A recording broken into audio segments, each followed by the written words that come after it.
Good day, everyone. Dr. Cortez on board. I am your business doctor. So today, let's continue the lesson sa basic microeconomics week 2 lesson, the environment of the firm where we belong or organization or business that we belong to. So, ayan, those who are attending my video for the first time, I am Dr. Richard Cortez. I'm a doctor of business and I'm a doctor of education. Before I continue, pwede pong pa-subscribe naman sa ating channel. Paklik naman ang subscribe button natin. Okay, thank you in advance, guys.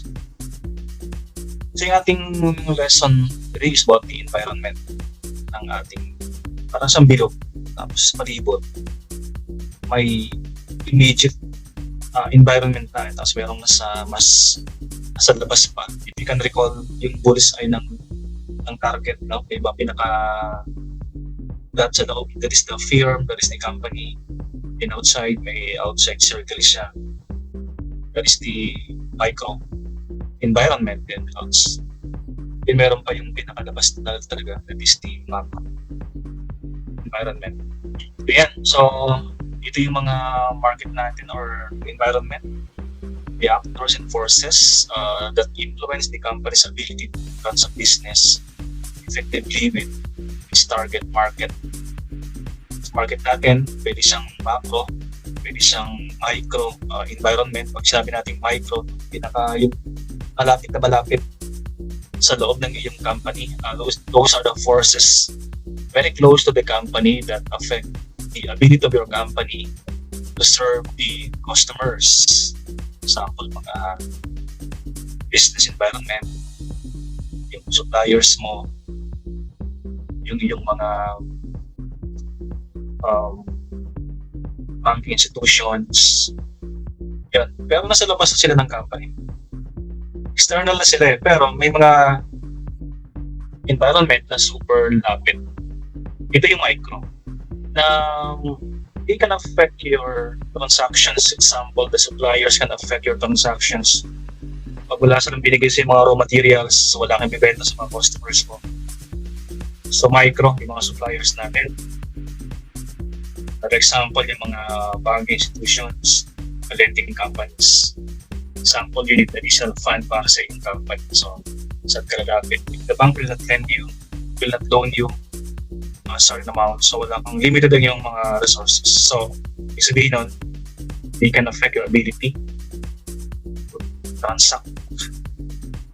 Then, pag lumabas tayo, yung sa micro natin, ito yung microenvironment. That is the larger societal forces that affect the whole microenvironment. Example, the economic environment of the company. Siyempre, it can affect your ability. Sinabi natin mataas ang unemployment, maraming walang trabaho. It can affect your transaction kasi walang bibili sa'yo. Wala silang mga trabaho, wala silang purchasing power. And as well, yung mga cultural environment, those can also affect your company, right? Customs and traditions, pag meron pinagbabawal sa kanilang bawal i-consume or initin, so wala kang bayon. So ibig sabihin, you can't escape yung mga dalawang klase ng ating mga environment. And as we go along sa ating lesson, we're going to discuss deeply in details sa mga factors or players that consist those type of environment. Ina, ay sa pinakamalayo. Kanina yung micro, sample ng micro, the customers, the government, suppliers, business group, competitors, the society as a whole. All of them can affect your environment. You can't ignore those people. You can't ignore those party. You can't ignore those environment. Otherwise, those can limit your ability. Yan ang pinakamalapit. Na paglabas ng micro, nakapalibot pa rin itong mga to. It means you can't escape. Nakapalibot kasi sa'yo. Ito yung we call this the pestle. The political, economic, social, technological, legal, and the environment mismo. The natural environment can affect. So, yeah, demographic, economic, natural, ecological, cultural, political, all of those can affect your environment, and you can ignore those party. Example, demographic environment for a while, guys.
Okay, so demographic sample ng demographic, um, yung age bracket, yung pagkakahati-hati ng bracket ng age group ng mga buyers nyo, those can affect your business kasi. Kasi you can serve all the people, you can serve all gender, you can serve all types of age bracket, unless you will segment or you will divide. So, pag nakita mong your product should in sync with the age bracket. So, hindi ka pwede magbenta products na talagang it will fit all these age bracket. May kanya-kanyang bracket yan. Kaya nga yung mga clothing companies, di ba? May mga companies that cater only to males, that cater only to females, that cater only to teens or pre-teens or adults. Kasi nakita nila that mas marketable sila. They can compete well if they will divide yung market sa demographic, the movement of people from the city to the province, from the province to the city. Ayun. No? May civil status na dapat natin consider. May mga married person, may mga single persons, di ba? So your product should fit yung status. Siyempre, yung bata ka pa, di ba? Yung single ka pa, meron ka maraming pera. Nag-iba yung taste mo as you go along. Nung binata ka pa, nung single ka pa, you can sunod sa luho niyo, mga binibili mo, luxury goods. Pero nung nag-asawa ka na, when you got married, parang limited na yung mga purchasing power, capacity, nagbabago yung mga priorities mo. It's part of demographic. No? Pagdating mas economic, so maraming factors economic that should be considered. Example, unemployment. Kung maraming walang trabaho. If the unemployment rate rises like 10%, so 10% walang trabaho. 10% they don't have purchasing power. Walang purchasing power yan, wala kang magiging value, wala silang pabili. Right? So, diba ba? Inflation rate. Pag mataas inflation rate, sabihin the value of money is decreasing. So, they are holding to their precious cash. And foreign exchange. Pag yung dollars ay naging 1:60. $1 is 65 pesos. Pumapangit yung economy natin. Sa iba, those who have relatives working abroad, maganda yun eh. Yung mataas ang exchange rate, pero pag that is a barometer na pag tumataas ang exchange rate natin, so pumapangit ito, hindi maganda ang economy. Tingnan natin yung mga ganun, no? Underemployment, graduate sila ng business pero walang trabaho ay hindi. So, underemployment yun. Mga reserves natin, di ba? Kaya meron tayong natural environment. No? Yung we can't ignore, example, the weather, climate condition ng isang lugar. Pinabagay natin, di ba? Kung nagpalit tayo ng season, from summer to winter. May mga products na pang summer lang eh. May mga products na pang winter lang. Right? Example, pag summertime, so you are selling tents, mga camping materials. Na? Pero pag dumating yung rainy season, so wala ka namang benta kasi hindi na masyadong uso yung camping during rainy season. Pag tag-ulan, di ba, madalis ang bagyuhin. So mayroong mga products na ano lang siya, adaptable sa kinds of weather that we have. Pag yung lugar ay yung terrain ng isang lugar ay hindi masyadong maganda or people this one mountainous yung product, pag nasa flat land yung isang lugar, so, natural environment natin ay ino-consider natin mahirap dalhin yung, for example, you are from the mountain, you are bringing goods to the flatlands. Sabi ng at ang mahal masyado kasi mahirap dalhin from the mountain to the flatlands. So kami mga harvest, so gastos. Kaya lang sana kung madilim daan, di ba? Mura lang yung paninda, pero pag yan ay malayo, tapos pa siya, mountainous. So nag-additional because of the flow of transporting the goods from point A to point B. And we have the technological naman. We can't avoid talaga, no? Changes are always constant. We can't avoid changes. Sabi nga nila if you don't have an online presence now, you are a dead business. So we should adapt yung mga latest technology, otherwise maiwanan ka. Example, marketing ngayon is AI. So social media marketing instead, you are using AI marketing. Na pag hindi mo siya ginamit, pag hindi ka nakisabay sa technology ng AI, or technology na point of sales or types of advertising na ginagamit natin na sobrang dami, ways of distributing goods, ways of delivering goods. So we should adapt Hindi na masyadong uso yung brick and mortar business. You're not selling sa traditional lang.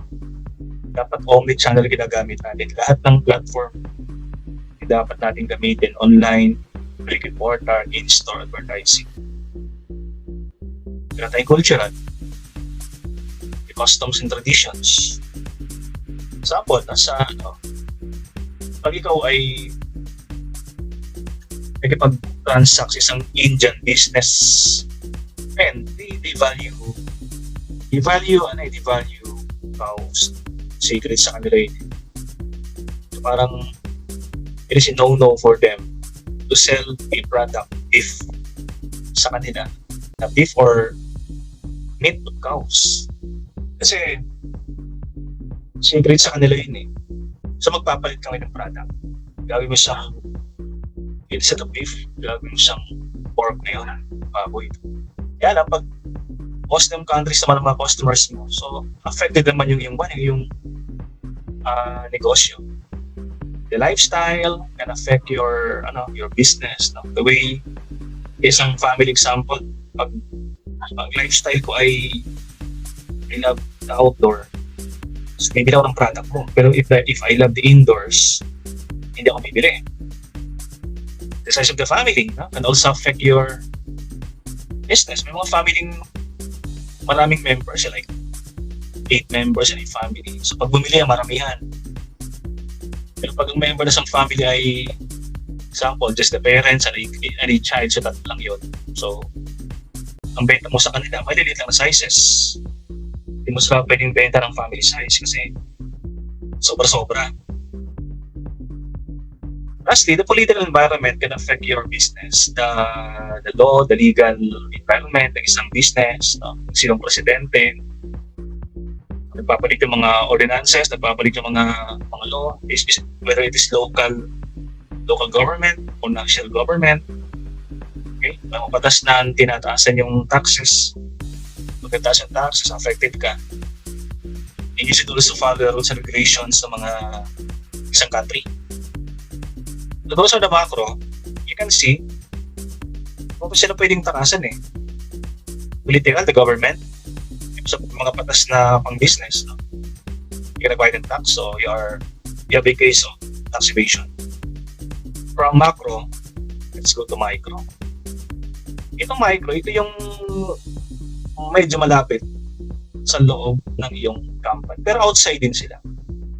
Isang micro or macro, they are external environment ng iyong firm. So ang micro, ito, medyo mas malapit sila. Mas nasa inner circle sila eh. Ang macro kasi kanina, nasa outer circle yan. Ang micro natin, yung public. Mas public. Do the public affect your business? O simple naman, example, hindi ka nagtatapon ka ng mga polluted materials sa environment, whether it is water pollution, air pollution, magre-reklamo barangay, no? Ay, pasara yung negosyo mo. Right? Hindi ka pwede mag-open ng isang negosyong poultry or piggery sa isang mataong lugar. I-reklamo ka ng public. Kapag mayroong public, siyempre, the suppliers can also affect your company. I have been always telling this. Suppliers should be a partner ng iyong company. Hindi sila suppliers lang eh.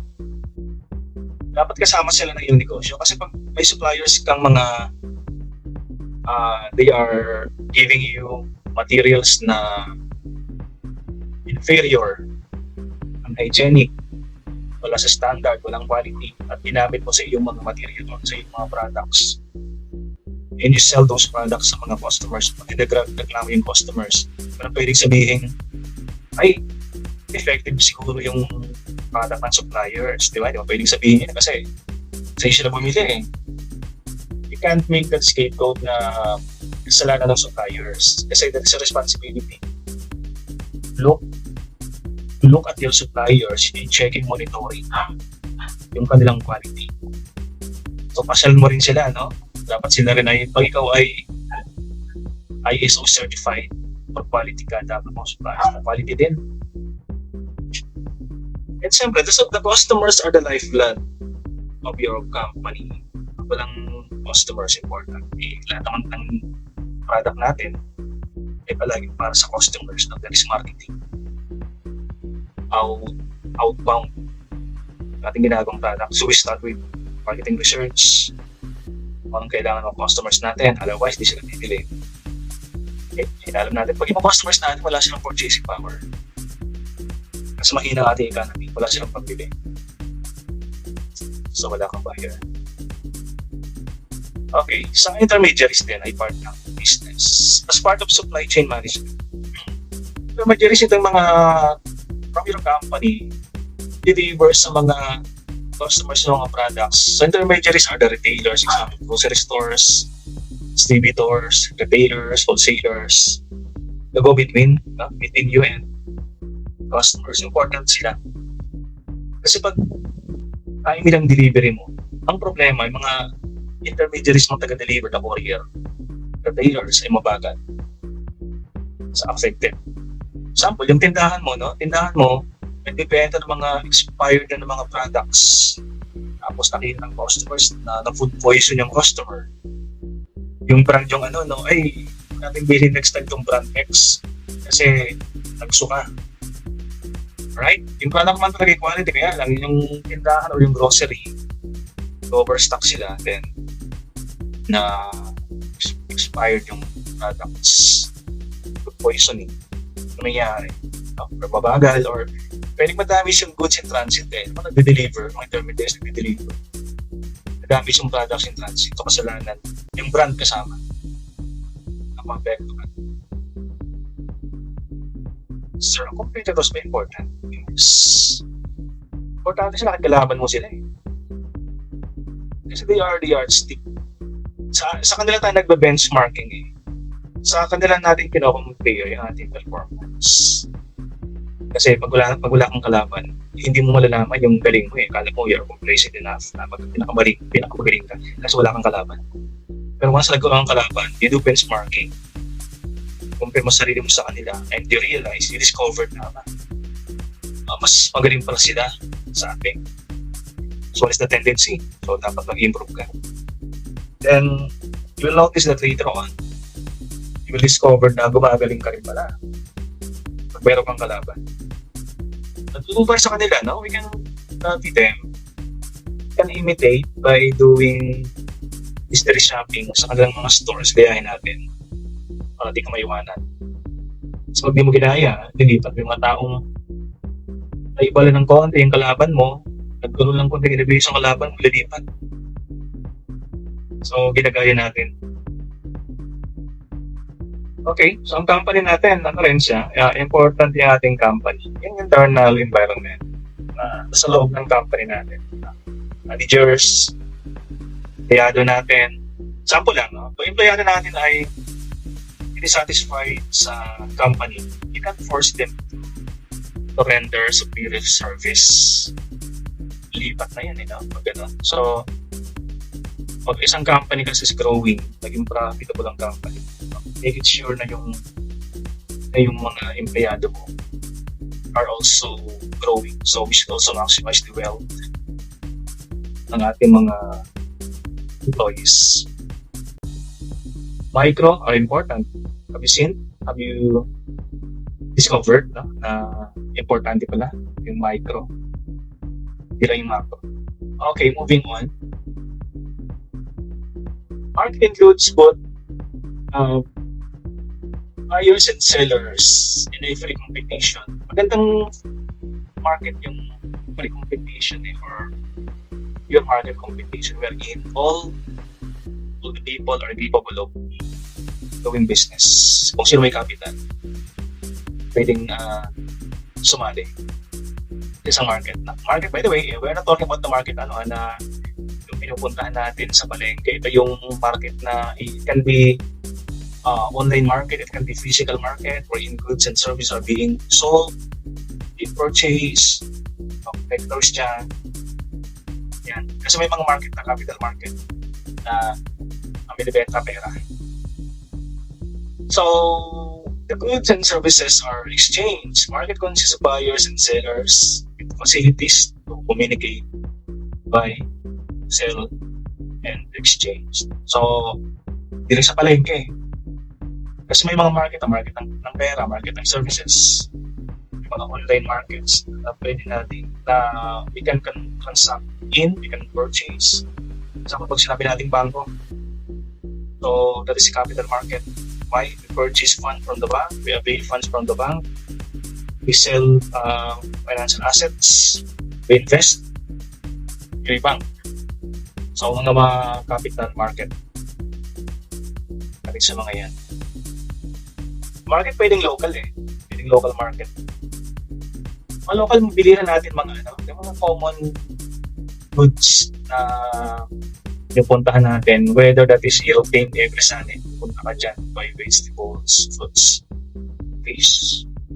May mga market naman na occasionally or naglalabasan lang sila during special days. May mga dito sa amin sa Forbes, meron ditong mall na pagtungtong ng November, naglalabasan yung mga bazaar at changke. Yan ang mga market na pagtungtong ng September, naglalabasan din sila, no? Pag may fiesta, perya, naglalabasan din sila And special days of the year, example, Olympic Games, or palarong pambansa, naglalabasan yung mga market, or special days like Valentine's. Sa mga local market. Ang regional, ito yung mga regional natin, pwede siyang, of course, the NCR is a region. Meron tayong region po sa Ilocos.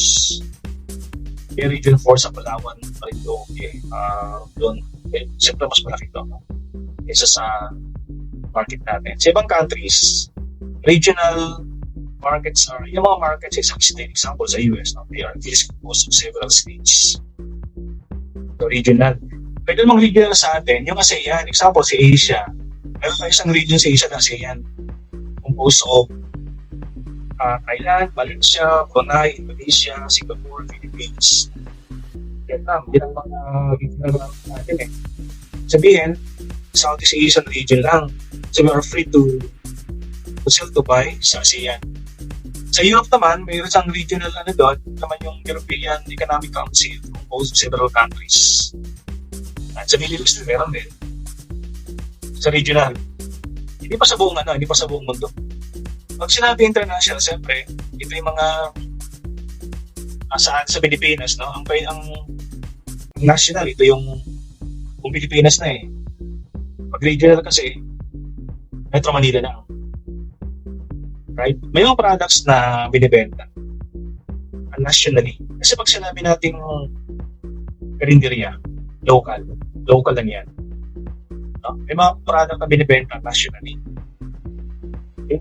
Example, mga online products. Sa Pilipinas, pwede kang bumili yan. You can deliver eh. Right? May mga products sa mga regional. May mga pang-region, example, Ilocos region. May mga products na nandun na lang sa may bibili.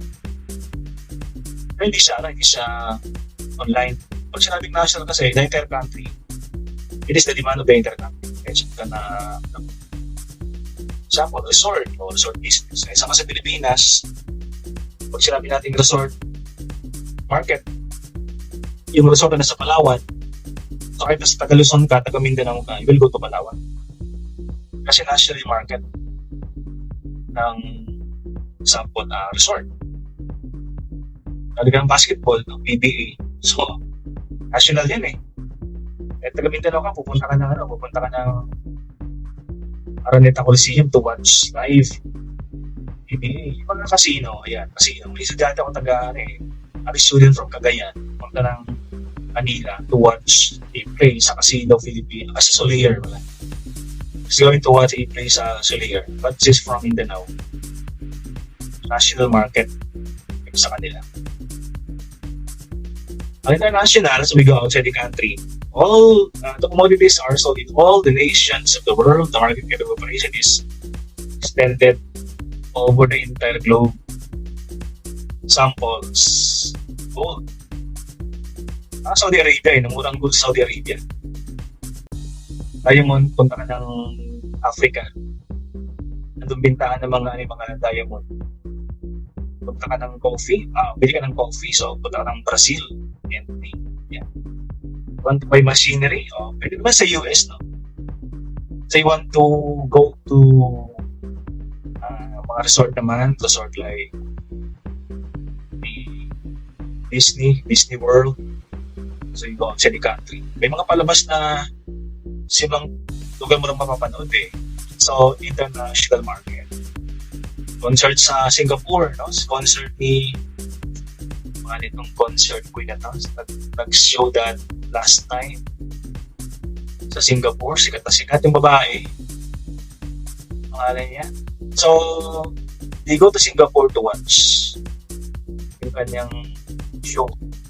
Taylor Swift, international market. No? So, if you want to watch car racing, so punta ka ng Monaco, Dubai, to watch international market yan. The recent Olympic Games sa Paris, France, international ang kanyang market. So, parang mahirap mag-go internationally. Depende sa product. Supply analysis.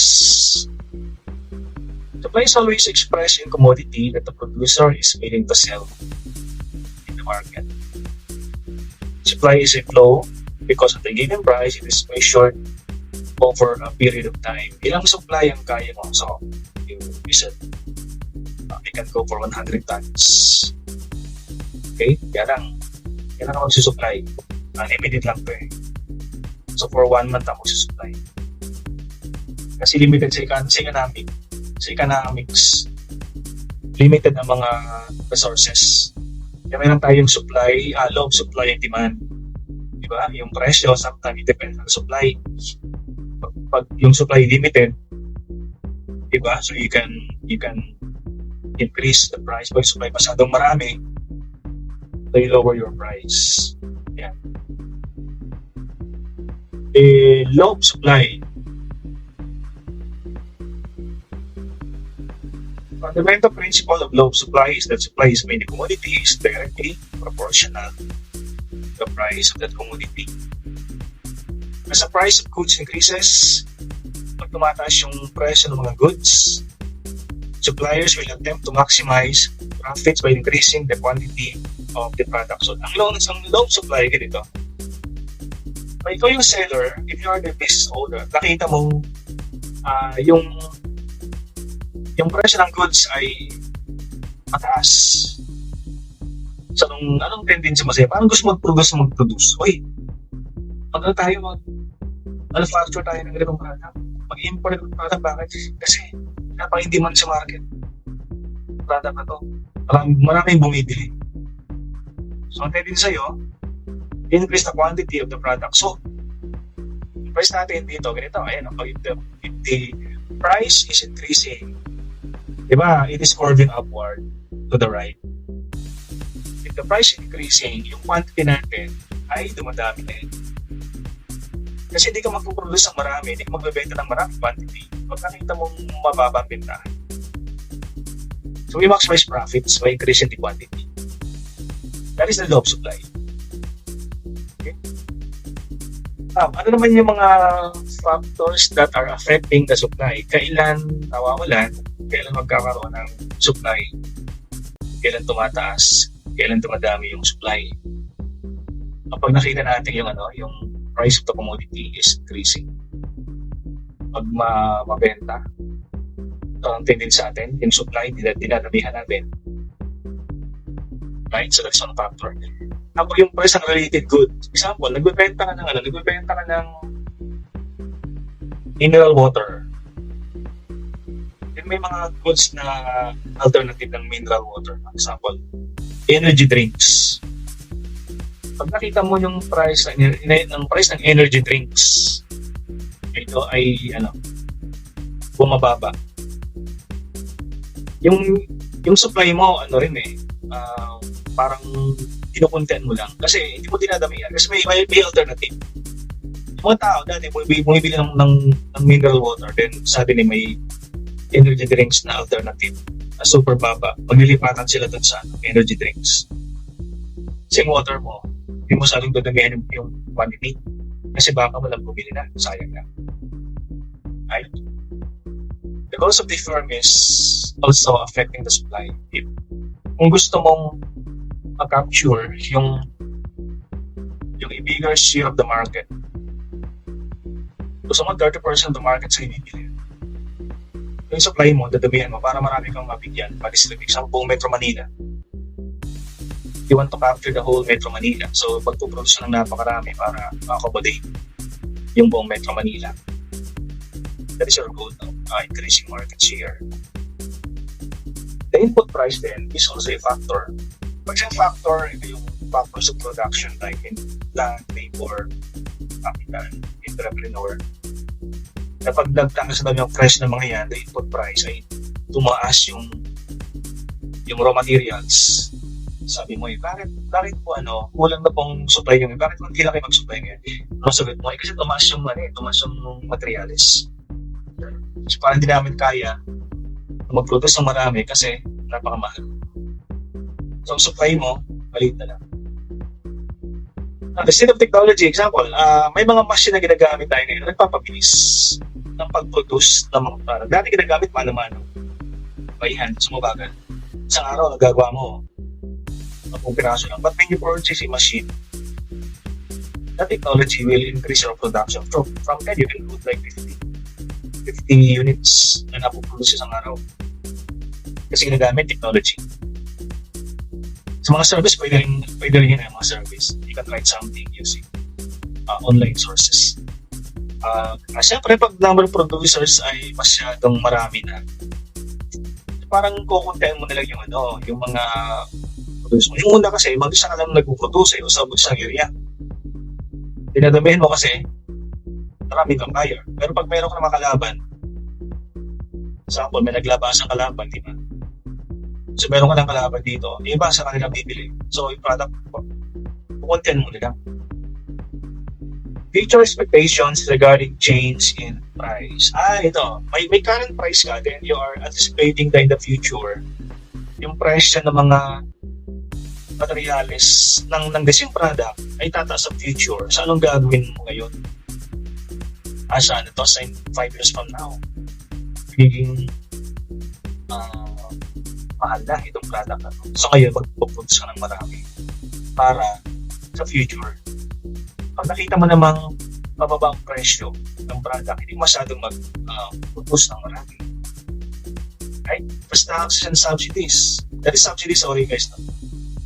That is subsidies. Sabihin, pag yung taxes ay napakamahal, so, taxes na materials na, dati walang tax. Ngayon, yung presyo ng binibilang materials tumaas kasi may taxes. So, parang production affected. Subsidies, ganun din, ng government. Yung mga manufacturer na magpuproduce ng maraming ganito, bibigyan namin sila ng mga tax incentives. O sa kantalahin natin kasi may tax incentive daw na binibigay. Natural factors. Bagyo. Mahirap yung daanan. Mahirap yung terrain.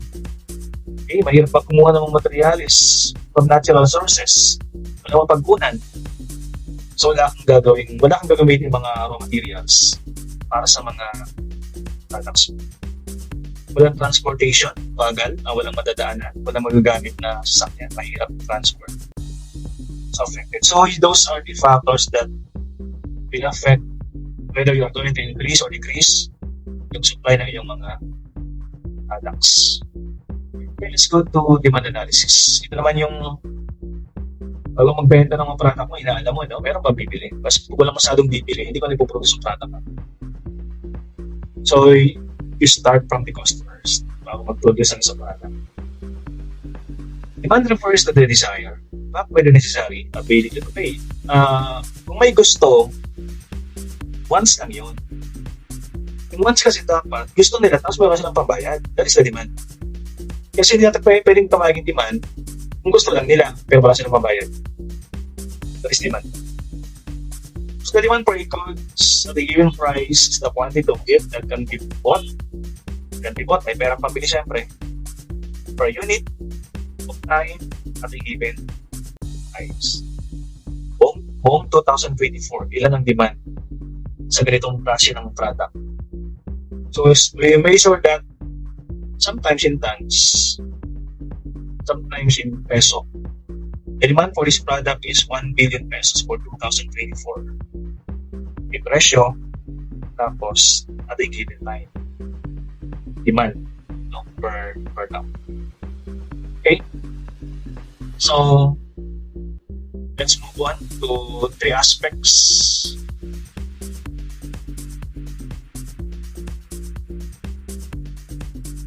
The aspects of demand. It is the quantity of desired at a given price, may presyo.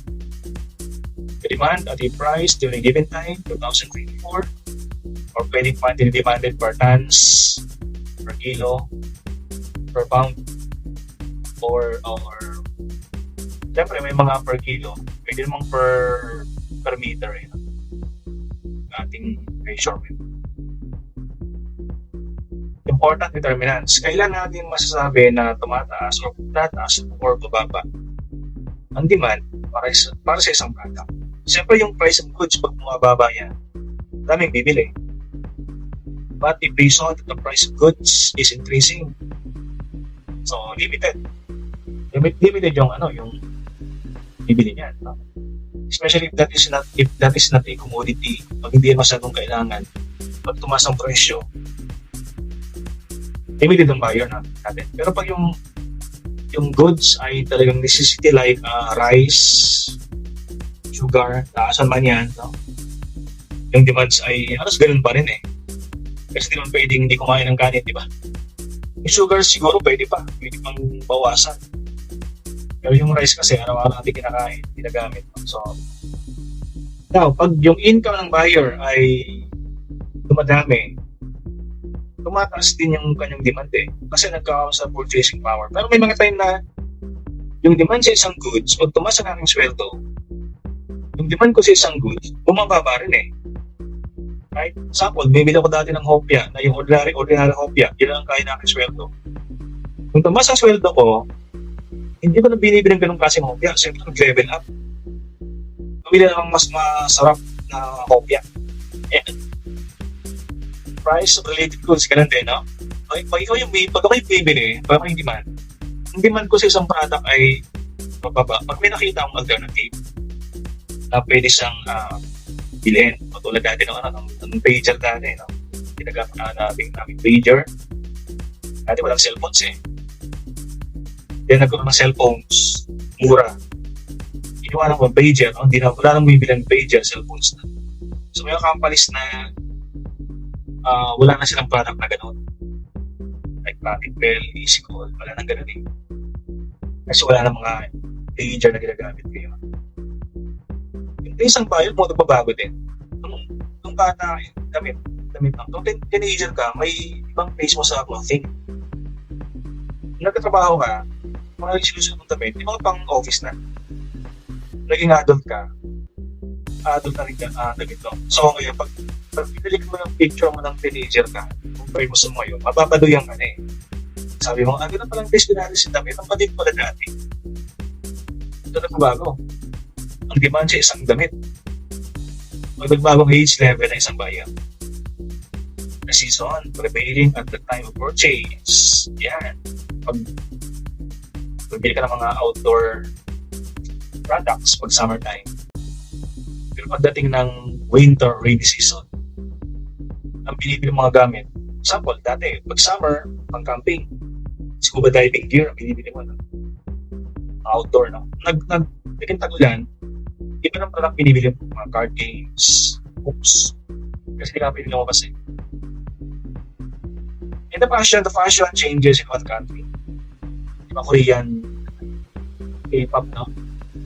Fashion yung Korean, K-pop, yung may ibang mga damit na, ibang mga klaseng damit, brand, hindi na masyadong pinapansin. Because of the trend. Pwede rin sa advertisement, kasi pag masyadong maganda yung product, wala namang advertisement, walang bibili. O yung product ay hindi masyadong maganda, inferior, pero matindi ang advertisement yan, maraming bibili. So yun natin mga determinants of demands na affect kung bababa o hindi. Taas o hindi, yung demand ng isang produkto. So moving on, ito yung law of demand. Di ba sabi natin kanina, pag yung price ay tumataas, ang supply ay dumadami din. Kasi gusto mo ng profit eh. That was the law of supply. Ito naman law of demand. Other things being equal to the greater the amount that is sold, the smaller must be the price of which it is offered in order. So ang law ng supply, ng demand, pag yung demand ay nag-increase, they fall in price and diminishes when they rise in price. Ibig sabihin, dumadami ang demand pag yung presyo ay bumababa. At ang demand din ay tumataas. Tumataas ang demand pag yung presyo bumababa. Yung demand ay bumababa pag yung presyo ay tumataas. Siyempre, ganun ka. Pag bababa ang presyo, bibili ka, daming bibili. Pero pag yung presyo tumaas, yung demand, mababa, hindi ka na bibili. So that is the law of demand.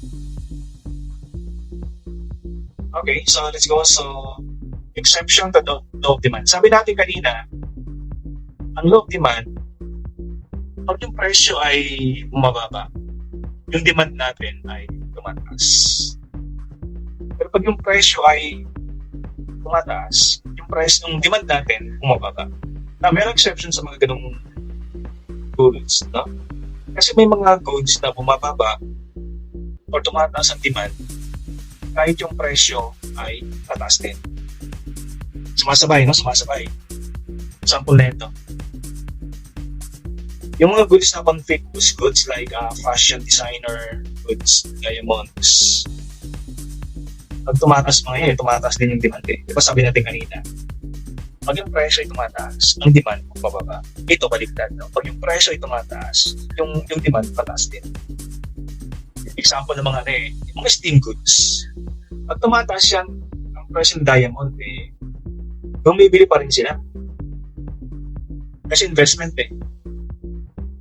Pag given goods din, given goods example, demand increases if price increases, o diba?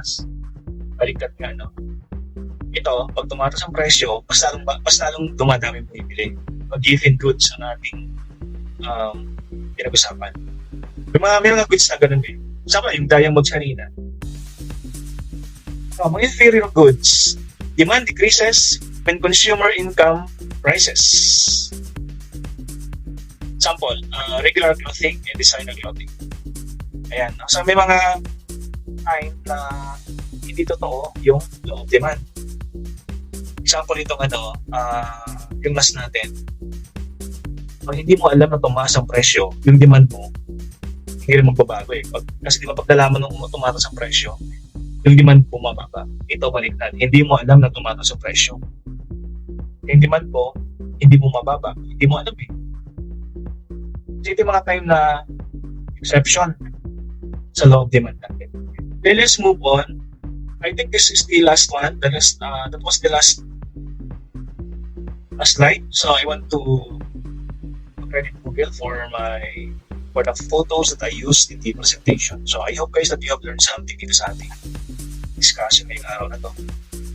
And hoping to see you again sa aking next video tutorial. And sana mag-subscribe sa akin. Okay. This has been Dr. Cortez. Signing off.